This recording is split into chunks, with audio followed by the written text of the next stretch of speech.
We are back with another episode of the Marketing Millennials podcast. Today's guest is Ish, a social pro who knows how to build from zero and make people actually care. We talk about growing an audience from scratch on social, making content that people actually want to share, and how to do it without a big team or budget. This episode was recorded last year, but I swear it's still full of so much gold. Excited to get into it and excited for you to listen. Welcome to the Marketing Millennials, the No BS Marketing Podcast. I'm Daniel Murray, and join me for unfiltered conversations with the brains behind marketing's coolest companies. The one request I tell our guests, stories or it didn't happen. Get ready to turn the up. What's up, everybody? Welcome back to another episode of the Marketing Millennials. I have a special guest today.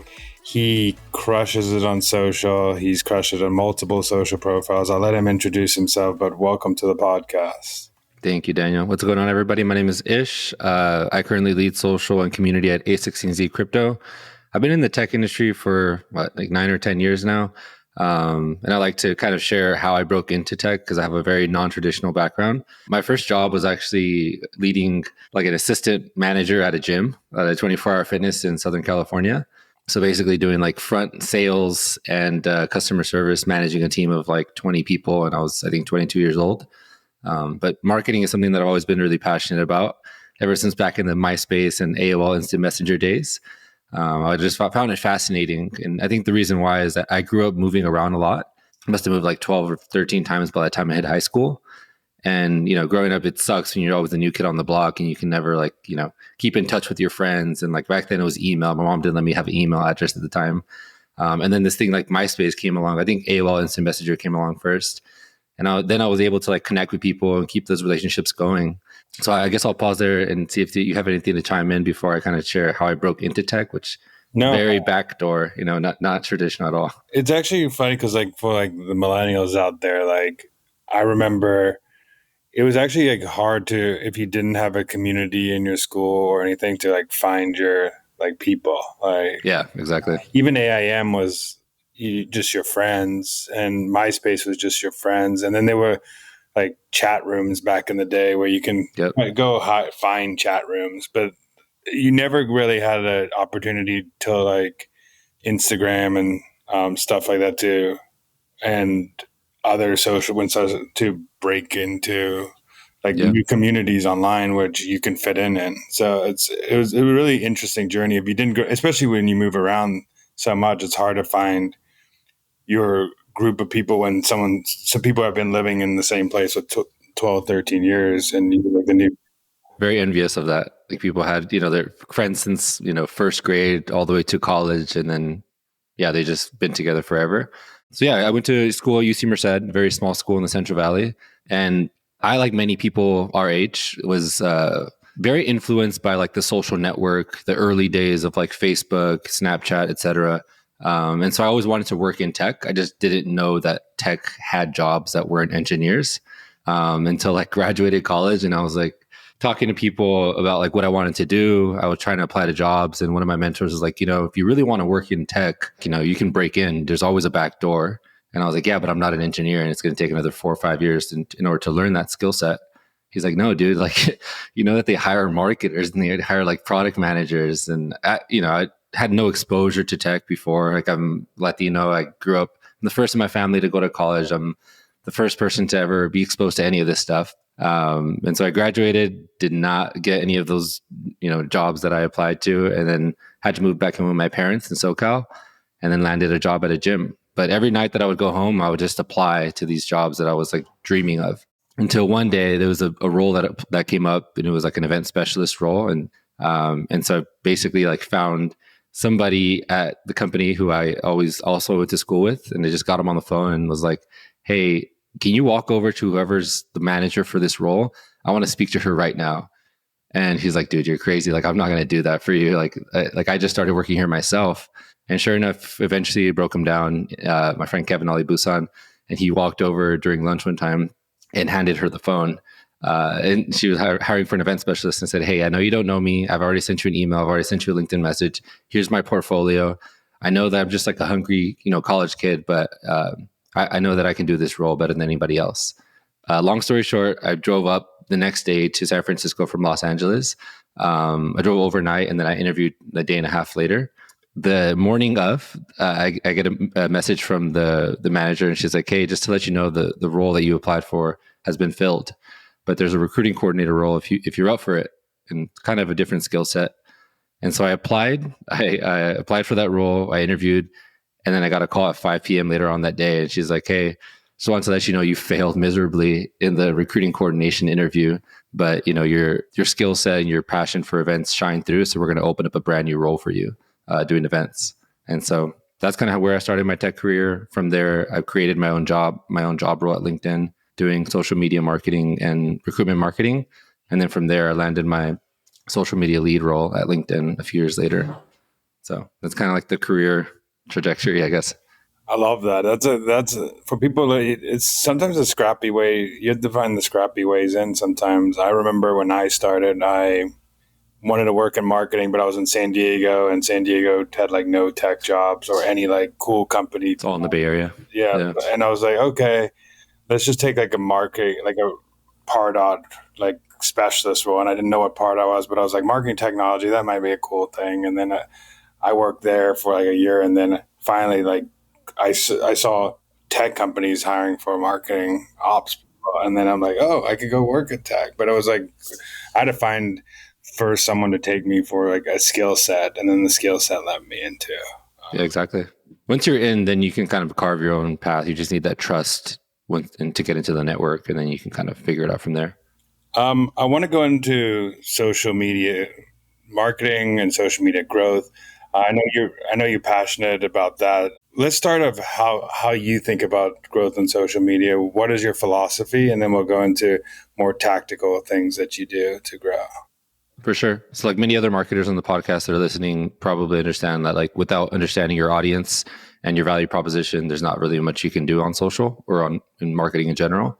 So the bedrock of everything that I do is understanding who you're speaking to, what your unique value proposition is as a company, as a product, as a service, and then as a marketing arm of all of that. And then figuring out like how can you share that in unique creative ways via social, and then layering in value add opportunities. So like if you're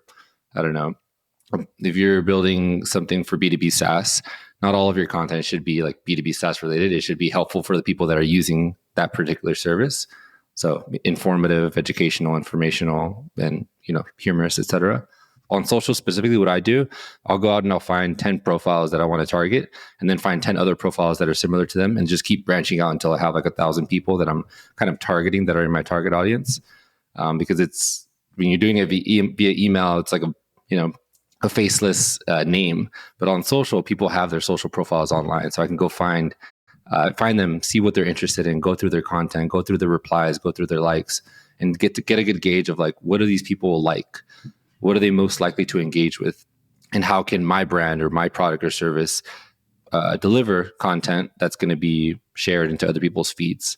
So when you started your new role, like their social presence was not really big. Yeah, we had zero. I built it from scratch. So when you're approaching something like that, because I know a lot of marketers like are either in the stage where they come in and there's a social probably with 2,000 people, and half of them are like bots and half of them bots. Are like other things. Yeah. What are the first couple of things you start doing? I know the audience thing is great, but what are the first couple of things you start doing to map out, okay, I want to grow. What channels am I going to be on? What am I going to start posting? What are the first things you started mapping out? So the very first things that I did when I got hired is I didn't even launch the social channels. I didn't even put together a social strategy. I tried to speak to as many people at the company as possible, and just because I was like an outsider coming in, and the culture was already developed for the company, for the brand. And so I tried to speak to everybody, high level, low level, executives, et cetera, to determine like what's the personality and the voice and tone of A16Z Crypto. If the A16Z Crypto was a person, how would they speak? Who would they follow? How would they like? What kind of content is it? Are they funny, helpful, etc.? And then put that into like a personified A16Z Crypto, and then develop a social strategy. So at the very top of it is like, why are we developing a social strategy? Why is it important to the brand? What are the goals that we're trying to reach? Is it like increased podcast listeners, increased blog visits? Is it just brand recognition in general, or increased the attention to brand? And then once those are kind of mapped out, then okay, well, what social channels are most likely to drive growth in those areas? So for us, that was Twitter, X now, and LinkedIn. And a third channel, which is called Farcaster, decentralized social network. It's a decentralized network and then a social platform later on top. Within like the crypto and community, the crypto and Web3 community, there can be a lot of hate and a lot of like, back and forth, especially in the replies. So one of my personal goals was just like, let's try to get like 90% of our replies to be positive. And over time, if they get better and better and better, and people start saying like, hey, this is very helpful, this is educational, I appreciate this type of content, then that's like a huge W for me. So I can get more tactical if you'd like. I've written a few threads. But I also think one thing that I want to dive into that so important that you said was, I think a lot of people just think like, hey, you need a social like presence. Like I think the first step, knowing like why we even need a social presence, is important. Like, I don't think like sometimes like shouldn't be your first like focus, and like it might be good to have like a landing page, but it might not be something you want to grow. So it's so important to like know why we're going on social, and then the goals of what we were trying to achieve. So then you set up for success, because I think they just want to have social because everybody has social, which is usually like an answer a lot of people have. It's how you get screwed. Every social media manager's worst nightmare is when like the head of marketing or the founder says, hey, I want to be on this new social platform just because it launched or because everybody's on it. And you're like, well, our audience is not even on there. The content that we produce is not going to really work well for that platform. And we're putting so much energy into this other platform that's already producing, great engagement. Why not just double down there? Most of what I preach when it comes to social media marketing is like, the more focused you can be, the better. And that's with your content. That's with the platforms that you decide to be on. That's with your engagement strategy, is be as focused as possible, because it's very easy to be on like 5 platforms at once and give each of them like very little attention to detail. Yeah, that's why it's also important. You said I started Twitter, or X now. Once I've learned X, I branched off to LinkedIn. And the different audiences and different tones as well. But you can pull what worked from Twitter, which is what I do. Like if Twitter's kind of like where I start testing, something works really well, I'll figure out how can I craft it for the LinkedIn audience, which is slightly different, a little bit more serious, a little bit more mature than like the crypto audience on Twitter, which is very like funny or like, faceless names on the screen. Also, it's why I like how you said it started X, at least for your audiences. Like real time, it's such a real time feedback platform, where LinkedIn takes a while to like, you could like throw up like 30 posts, and like where like LinkedIn, you only have like 1 or 2 a day to like. Yeah, you got to put out the bangers on LinkedIn. Yeah, exactly. There's 2 things that I think will be helpful. The second one is going to be the like what's working for us right now for our growth. The first one that I think we can dig into right now is like my Twitter strategy. So when I got to A16Z Crypto, I talked to a bunch of people, I put together a doc, and then like I figured out this is the voice and tone. Next is outlining exactly what I'm going to do and how I'm going to go tackle this goal. So if you're kind of building a social presence from scratch, start off at the very top. Obviously, our goals. So it could be like increasing your following, driving traffic to your website, being positioned as a leader in the space. Next is voice and tone. So determining like, are you helpful? Are you playful, supportive, knowledgeable, insightful? Kind of figuring out like if your brand was a person, how would they speak, and who would they be online? Next after that is like the different audience segments that you're speaking to. A lot of people sometimes will say like, oh, well, I only have one target audience and they're like this huge generic blob of people. But you can oftentimes break it down into more specific audiences, which is helpful when you're developing content, because you can say like, all right, if Web3 founders are the majority of people that we're speaking to, well, what are other ones? Web3 enthusiasts, people trying to break into Web3, Web 2.5, Web 2.0 people in tech, big tech, et cetera, media, industry influencers, et cetera. All of this helps you craft like your content strategy. Next category is content cadence. How often do you want to post on Twitter or whatever social platform? And do you want that cadence to go up over time, down over time? And then what are your success metrics? Are you measuring based on replies, bookmarks? Do you want more reach? So you're measuring based on impressions, retweets, etc. Figuring out like what your success metric is, so you can kind of determine if you want to increase or decrease. The next thing on my doc is content. So what kind of content do you post? Do you have an editorial team? Do you have founder stories that you want to tell? Figuring out what are the buckets of content. And oftentimes, if you have a marketing organization, all this stuff is already there, like events, news, community, etc. It's just a matter of like outlining it. And then at the very top is what's the most important content that we want to share, and how can we make it social first. Next is content pillars, the different types of content that you're gonna. And this is not meaning like video, short form, etc. It's more of like, for us, it's like DeFi, NFTs, gaming, and metaverse. All of these things are like subsets of Web3, but they're things that we want to talk about regularly. I get really, really in depth with my stuff just because I'm a social team of one, which usually this is the case. And so I want to make sure that whenever I'm out, whoever's running the social channels can look at this doc and be like, okay, I know exactly how we're going to speak. And Ish gave me examples of like, the voice and tone, etc. I outlined content examples, specifically how would you write on Twitter? And for us, it's like I wrote examples for like the helpful tone, editorial tone, promotional tone, supportive tone. This is how we speak. These are the emojis that we use. These are the things that we don't use. And so the next category is like, okay, how do we, like, what are bad examples of content that if we push that online, we would be pissed, or somebody would be pissed. So, the content do's, the content don'ts. And I'm going to rush to the last couple. Content to avoid, community management. This is actually really important to our growth strategy. When do you reply or like to content? Do you like every single comment that you get online? Do you like some of them, only the positive ones, the neutral ones? How do you respond to people? The specific words that you use, the emojis you use, the gifs that you use, the memes that you use, etc. And then examples for each. The last category that I have is like the follower strategy. So for each specific platform, we don't follow everybody. What are the types of people that we do want to follow? You want to be very strategic with them. How do we reach out to them? Do we DM them? Do we try to build relationships with some of them? And all of this can be like, translated to a business. If you run a business or CMO at a company, you want to have all of this stuff outlined because it's kind of like your sales funnel at the same time. That's kind of like my social strategy. You can kind of use this for any social platform. I love the breakdown of it. I think it's super helpful for anybody who wants to start kicking up. One question I wanted to go back to is, when you started A16Z, how did you know you wanted to start at that company to build a social? Like, if someone's going to get a social media manager role, it could be different things. Like, some people are great at growth, social media growth. Some people are great at keeping a great account. Great. Yep. How do you know, like, this is the social media manager role for you? This took like a lot of like self-development work and just kind of like reflecting and like listening to books and podcasts, etc.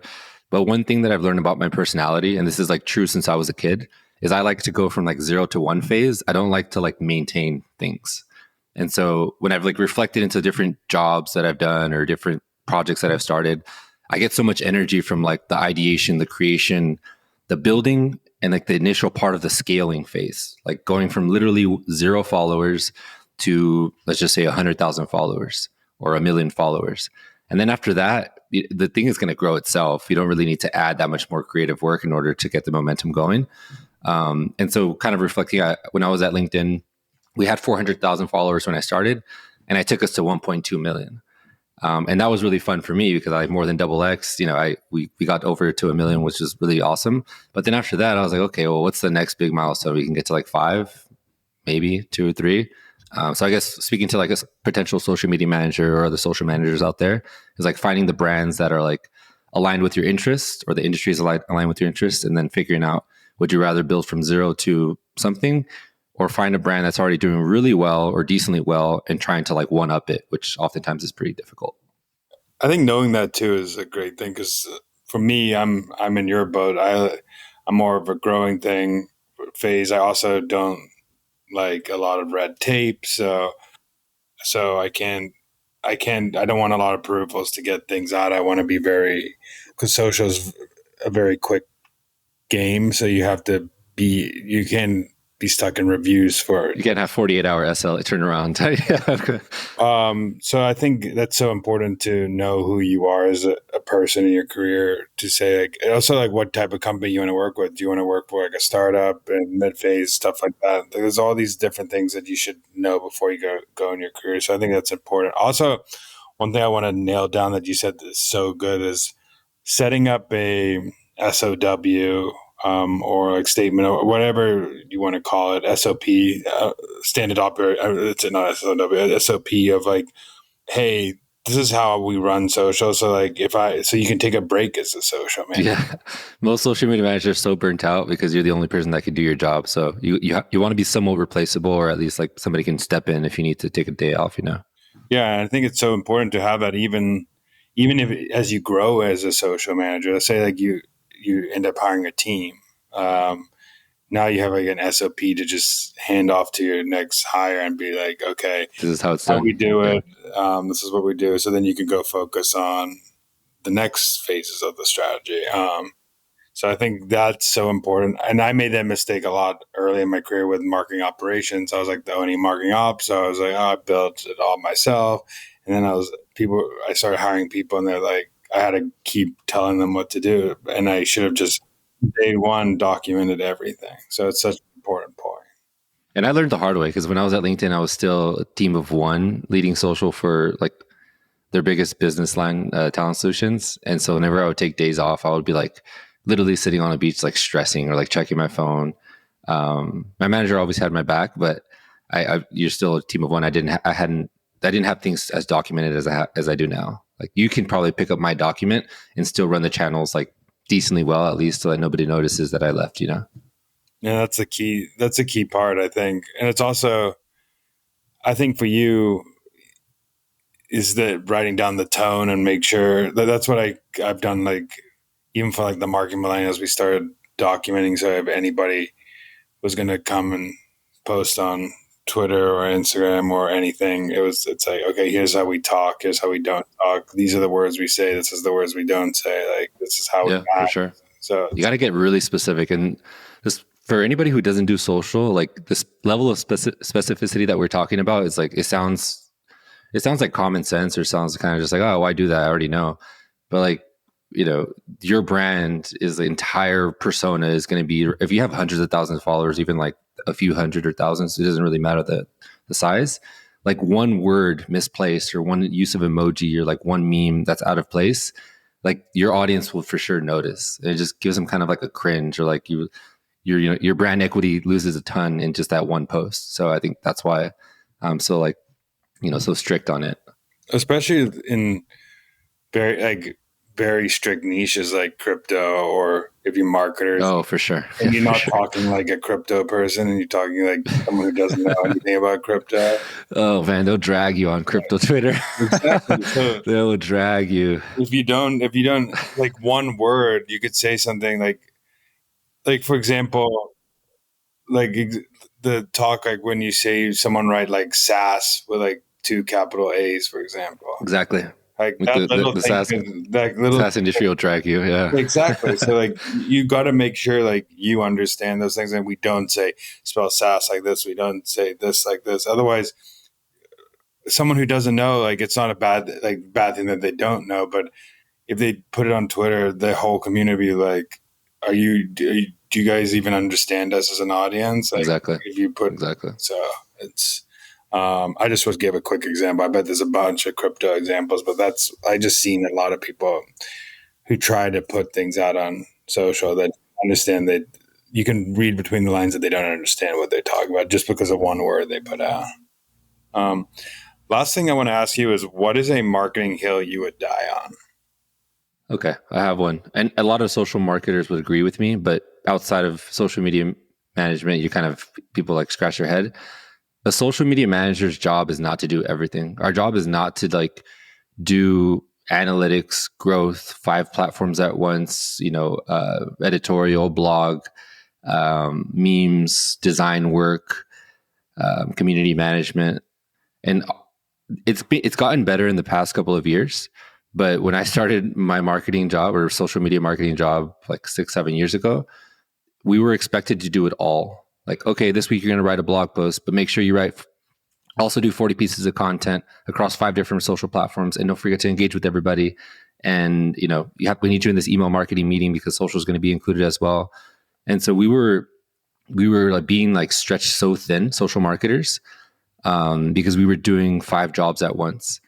And a lot of social media managers will complain about this because it still happens today, especially at startups, unfortunately.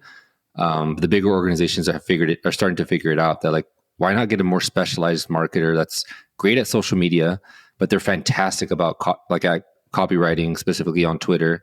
And then I'll help them by getting a designer that's good at doing memes and, creating infographics, etc.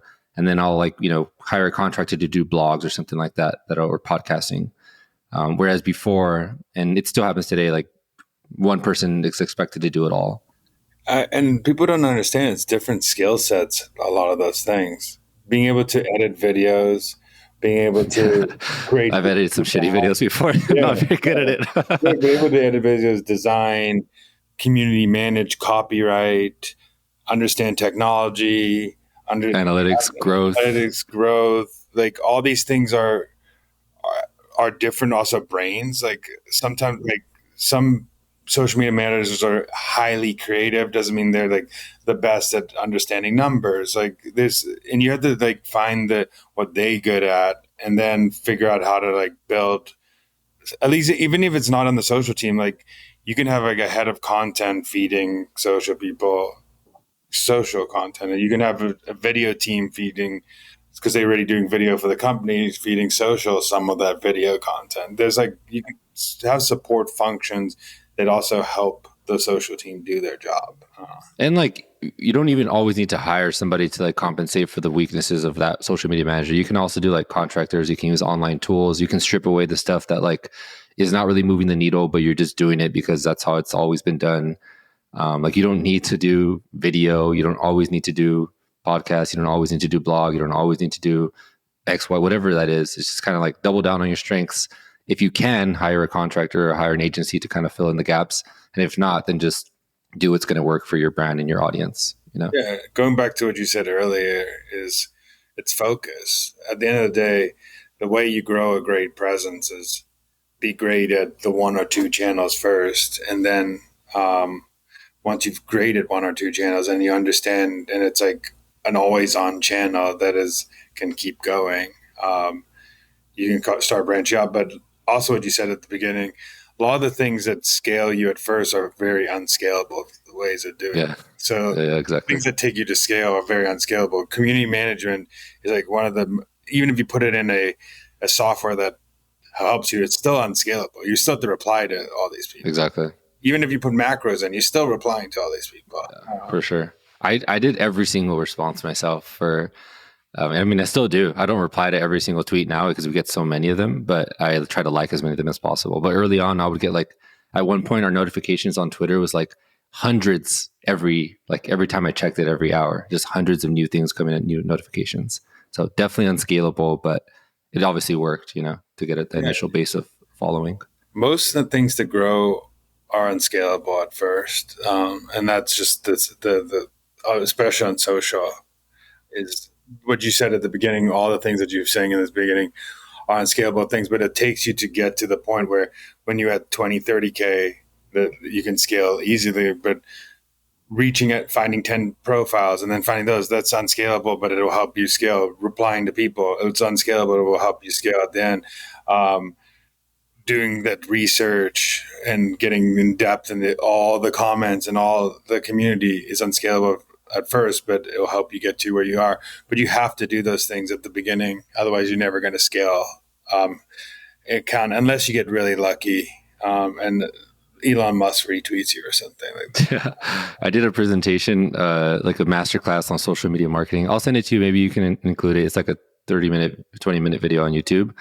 I started off with a meme, but then one of the things that I said is like, there's 3 ways to grow a social presence. 1, you could be famous. 2, you can be controversial. I don't recommend that one because it can usually end bad, even if it grows a following. And number 3, you can be helpful.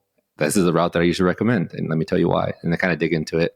But it's exactly to your point. Like if you're famous or you have like an established audience somewhere else, then yeah, of course it's easy. You can throw shit at the wall and it'll stick. But like most people like us, you kind of have to like figure it out the hard way, which the not scalable way, you know? Yeah. And being helpful usually is very unscalable. Yeah. But it's also great. It also builds great things. So like, you have to live and die by what you really want. If you really want to grow, you have to commit at least like the first 10,000, 20,000 followers are going to be very unscalable things you do. Until you get into an operating rhythm where you're like, okay, I have 30 people that I know like are retweeting this, that are like high profile people who are great, and or like are in the crypto community that I know will have audiences that will start doing it. But until I get there, I can't really do anything. So yeah, for sure. Well, this has been great. I want to also ask where people can find you and where people could find your stuff. Yeah, for sure. It's just Verduzco, ISHVERDUZCO on Twitter, Instagram. I'm going to be more active on LinkedIn. So if you guys are active over there, check me out there. And yeah, this has been really fun. Daniel, I appreciate it. Finally, us getting on a call. Well, this has been great. And thank you so much. Yeah, man. Cheers. Thanks so much for listening. Keep tuning in to hear more great insights from the coolest marketers from around the world.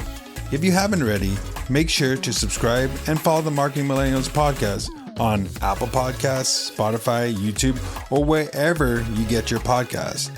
And if you like what you hear, I would greatly appreciate you giving us a 5-star rating. It helps bring more marketers into our community.